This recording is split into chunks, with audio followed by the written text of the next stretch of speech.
Today we're going to look at 10 running backs that you can draft in the later rounds that you can use while implementing the Hero RB strategy. The Hero RB strategy when you're drafting is when you draft a stud running back and then fade the running back position to the middle to late rounds, and you're taking up-and-coming running backs, guys who are still getting workload, guys who are handcuffs but have a lot of talent, and you're turning and burning that part of your roster, but you're going to be super strong at wide receiver, super strong at tight end, and you're taking the values while still having a stud at running back and playing the matchups with that other running back. This allows you to fight running back fragility due to injury because you're not fully invested in the position, but you do have some chips in with that stud running back.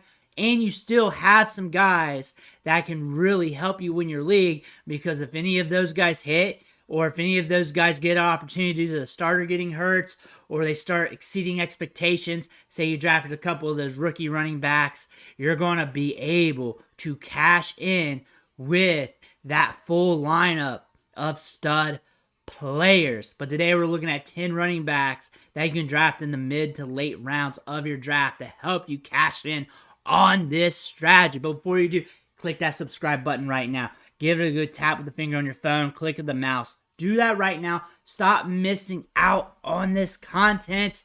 Help you build your team. Help you win your league. Play the waiver wire. It's all right here. But here we go. We're looking at these 10 running backs. Typically, a lot of drafters who implement this strategy go a little later, but some people will start drafting running backs middle of the draft. So I want to be able to have something for everybody. So we're going to start middle of the draft, work our way down. So we're starting around the RB30 range. We're going to be looking at Khalil Herbert, RB32 and ADP. David Montgomery's gone. We're going to have more touches going in the backfield here because we have some vacated touches here. 194 rushes, 29% of the opportunity from last season. Khalil Herbert's the incumbent. He looks explosive. Should be getting an opportunity. We also have Rashawn Johnson here. This might be a thing for him as well. 4th round rookie, explosive, thick, running back prospect that we're excited for. But Khalil Herbert, at his price tag here, dirt cheap, has a little bit of upside. We know he can get you volume. He has proven to give you some RB1 weeks, and we know there are touches available in this offense that could go to him. Our next running back, Antonio Gibson, probably the hero RB guy that a lot of people are targeting right now. RB33 and ADP. J.D. McKissic's gone. That's 40 targets gone out of the offense that's going to him. A lot of that's going to go to Gibson. If they're throwing the football, they're throwing it to the running backs, it's probably going to Gibson because he's a pass-catching running back you can put in the slot. You can also run him between the tackles. You can do a lot of things with him. He's highly athletic. 90th percentile speed score, good size adjust athleticism. If he gets space in the open field, he's good as gone, and he can be productive. He can give you those top end weeks. He can give you stable production, average 11.1 points per game, even when sharing the backfield. Probably is going to be used more in the passing game this year. Very exciting player to get, and he's a little bit cheaper this year compared to years past at RB33. Good price point. Probably a guy you're looking first here in the Hero RB strategy. One of those guys, one of those targets you want as your second running back because he's got a lot of upside, especially in PPR. And if he's starting catching like 5 balls a game, you know you're going to be cashing in. Next is Zach Charbonnet, RB36. I know we got Kenneth Walker there. He may even be your stud, so you might be not drafting him because of that. But Zach Charbonnet is talented in his own right. Broke out with 2 different collegiate programs. Broke out at Michigan initially as a freshman, the first freshman running back to ever have double-digit touchdowns at Michigan. Then he went to UCLA, broke out there, went there for a second season to improve his chops in the passing game. We have decent size, adjusted athleticism here. It's looked good in preseason. These running backs have been in and out of the lineup this offseason. The thing about this is the fact that they just burnt 2 second-round picks in the draft, back-to-back seasons, still drafted Kenny McIntosh. Very good indicator that they want to run the football. They want to use the run game because you got 2 hammers here at the running back position. They're paying up for running backs here when nobody else is. This is an indicator. They want to use their running backs, and Kenneth Walker's been hurt, Charbonnet's been hurt, these guys are in and out, you're catching them at a cheap price tag. There's upside here to be captured here. He catches the ball in the backfield pretty good, looks good in open field. Fun running back to get here in the mid to late rounds. Next, RB38 Samaje Perine. And this is a testament to Javonte Williams. A lot of good news coming out about that injury. However, still the injury. Still a knee injury that's pretty devastating. What if we have a few bad games? What if it crops back up? Don't know for sure, but Samaje Perine has proven to be dependable, can run it between the tackles, and has proven to be productive when given the opportunity. He's not a stud running back or anything. That's why he's RB38. But if given the opportunity, if given a full workload, if something happens to Javonte, or if they split it heavily between them 50-50, 60-40 or something like that, he might give you some production, and you're drafting him here like RB4 price tag. Dirt cheap. A guy you may want on the back end of your roster. He's more of a check down specialist than a receiving back, but still, when you look at a running back that can handle volume, that's dependable, that's going to allow him to be on the field, and if something happens to Williams, Perine's going to be wheels up from a touch perspective. If you're getting touches, you're going to provide some value, and that's something you're going to want on your fantasy team. Next, we're looking at Tank Bigsby. We've been talking about him a lot, but you want pieces of this Jacksonville offense. He's been looking good in preseason. He's looking good in open field. He was drafted in the 3rd round for a reason. Trevor Lawrence is there keeping the chains moving, so they're going to have red zone opportunities. Even if Travis Etienne continues doing his damn thing, blowing up, Tank Bigsby here could still be fantasy relevant for you in some weeks. Scoring touchdowns, he's going to be getting goal line works. He's going to be pounded between the tackles. He's going to have some spike weeks off and on. And then if something happens to Etienne, which we're not wanting, could be a good thing for Bigsby and his fantasy football stock, because we know they're looking to expand his opportunities because they've said that. They've mentioned that. He looks good. He's been playing good in preseason. He's been looking good in training camp. So what they're saying amounts to be true. We just don't know how much of an increased workload he's going to get. Next, Jaylen Warren, RB41. Everyone's been talking about him. Everyone's been talking about an increase in touches. Everybody's been talking about him versus Najee Harris. You're getting him cheap. You're getting him very cheap. RB4, RB5 range. Back half of your depth chart here. Going to be getting touches. Something happens to Harris. He's getting a full workload. 11th in yards per touch. 5th in yards created per touch. He's efficient, good between the tackles. We know the Steelers want to use him in the passing game, which is good for PPR. He's efficient in blocking. He's going to be on the field. And if something happens to Harris, or they want to lean more Warren later in the year, you got yourself a cheap running back that could be a good option. Next, Jerick McKinnon, RB43 and ADP.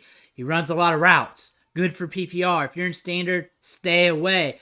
But in the back half of the season, he blew up, one of the most productive running backs in the league last year. And could happen again. We don't know.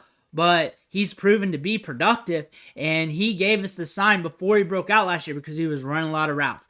Top 5 among all running backs in routes ran and in route participation rate before he blew up around week 14, week 13, and went off at the end of the season.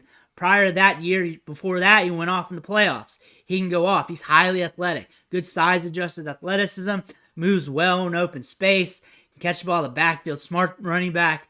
RB43. If it doesn't hit, who cares? You'll get somebody off waivers to fill that void. Next, Damian Harris, RB45. We're trying to get pieces of the Bills' offense here. Reason why? Because the Bills' offense moves the chains. Devin Singletary's gone. 24% share of the opportunity. Touches, targets, carries are gone from the backfield due to Devin Singletary going to the Texans. That means Harris is going to get some of that. He is. Cook's been looking good. I'll say that. But Harris is going to get some of that. He also has a good pass block grade from last year. So they're going to use him in those scenarios. That's probably one of the big reasons why they want him. He's also a red zone threat between the tackles and a good grinder for them. Could get some opportunities here. Could give you some good games and some good matchups here from a fantasy football, fantasy scoring perspective. Next, RB46 Tyler Algier, and we all love Bijan Robinson. We do. Rushed for over 1,000 yards as a rookie last year. He's proven to be productive. That's one thing it tells us. Also tells us if something happens to Robinson, you got a guy that can handle a full workload because he already proved it. You got a guy here that can be productive at the NFL level who can soak up touches. You got this guy. What if he gets some goal line opportunities? What if he gets a little bit of opportunity that allows him to be productive? What if they cash out middle of the year, they give Bijan just a little bit of opportunity, and they let Tyler Algier roll because they're in the Caleb Williams sweepstakes? What if that happens? There's a lot going on here, but the thing is, you got a proven running back here, RB46, who can get you 1,000 yards, who can handle a full workload, and if something happens to the starter, can be productive for you and might get red zone opportunities regardless. So a guy you want to think about, and remember the price tag. Don't think about the player. Think about the price tag here. He's free. We're hammering cheap players, and there's more cheap players to talk about than this because really you're just shooting your shot and hoping for opportunity to work their way. Rashawn Johnson, already talked about him. RB50 and ADP, I figured he'd be a little higher than that, but that's been updated on Underdog. Pass protection looks okay. 4.28 yards after contact per attempt in college. 12 carries at 10-plus yards last year. 6 foot, 219 pounds, and moves well. One of the top running backs on the 10-yard split off the 40 last year. He's just quick off the step. Former quarterback coming out of high school. He was recruited as a quarterback, transferred to running back. Played behind Bijan Robinson, but still a good running back here. First running back drafted on day 3 of the draft in the 4th round. So the Bears wanted him. They got him. They don't have much sunk cost invested in him, but they wanted him. And now he's going to get an opportunity to run with his offense somewhere during the season. Somewhere. And you're catching him cheap. You can even draft Herbert and him. The price difference isn't huge. Imagine his value is going to increase. I imagine people are just going to take shots on him, especially in leagues where managers are more in the know. But Rashawn Johnson, another late round get. You want to get these rookies, these rookie running backs that can catch passes, that look explosive. You want to go after all of them. You want to have a couple of them if you're going hero RB. That's where the strategy really works well because they're unknowns, but they have the talent profile to hit. And if they get the opportunity, they could go off for you. Next is Zach Evans, RB75 and ADP. Is explosive. 4.21 yards after contact per attempt. Behind Cam Akers. Cam Akers looked good at tail end of last season. But again, he's an injury away. I know we got Kyron Williams there. I know we've been talking about Zach Evans a lot. We haven't been hearing much about him. We can't even find clips of him from training camp. But in the preseason games, when things aren't blocked for him, he's getting you more than expected. Really, RB75, you're letting him slip through the draft. You're letting this name glow on the waiver wire list. And you're just hoping for upside here. You're watching him.